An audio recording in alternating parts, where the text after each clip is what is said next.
This is not just an upgrade, it's a tech shift. After 4 years of using Honda ADV, bakit ako lumipat sa Yamaha NMAX? Is it really the best move? Meet ang bagong hari ng ating garahe. This is the 2026 Yamaha NMAX TechMax in ceramic gray. Clean, executive, at sobrang premium tignan. Bagay na bagay sa bagong adventures natin. 4 na taon mga paps. Hindi biro ang pinagsamahan namin ng ADV 150. Mula sa daily grind sa traffic, papasok ng opisina, hanggang sa mga biglaang rides ng pandemic. Loyal tayo sa Honda, pero as a rider, dumarating yung point na nag-iiba ang priorities natin. Habang tumatanda, mas hinahanap natin yung premium tech vibe. Gusto ko ng motor na hindi lang ready sa adventure, kundi ready rin sa modern technology. Dito papasok ang NMAX TechMax. It's not about leaving the adventure, it's about upgrading the experience. And here are the top 5 reasons kung bakit ako nag-NMAX. Usapang tech tayo mga paps. Ang YE-CVT or Yamaha Electric CVT ay wala ng flyballs, meaning less maintenance at less parts. Everything is electronic. Bakit siya game changer? It's all because of Y-Shift. Think of it as your virtual downshift. Meron itong 3-level downshift control. Pag kailangan mo ng biglaang torque pang overtake, hindi mo na kailangang hintayin yung makina.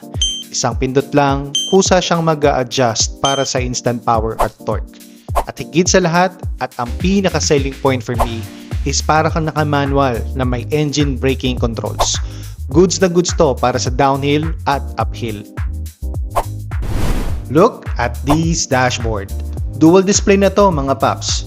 Yung taas is your standard LCD for speed and fuel, pero itong baba, the 4.2-inch full color TFT display, dito ang totoong party. Selling point? Built-in Garmin navigation lang naman mga paps. Hindi mo na kailangan magkabit ng phone mount.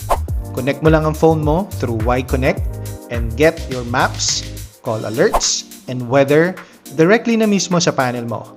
This is truly a gadget on wheels. Safe ka na sa kalsada, focus ka pa sa navigation. Magkasing lapad lang ng upuan si TechMax at standard NMAX. Pero kay TechMax, may suede-like finish with gold stitching. Palatandaan yan na it's a premium NMAX. And to be honest, first time kong naupuan to, sabi ko, this is it. At yung ergonomics, 4 years akong gumamit ng ADV at yung tall sitting positioning niya, sanay na sanay ako at alam na alam ko. Pero dito kay NMAX, yung floorboard allows me to stretch my legs. Yung maxi scooter stretch na hinahanap natin during long ride. Executive seating, kumbaga. Kung ruggedness, yes, ADV tayo.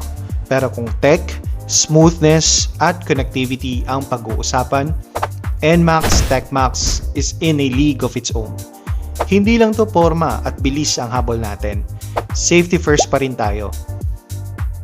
Dual-channel ABS at Traction Control System or TCS.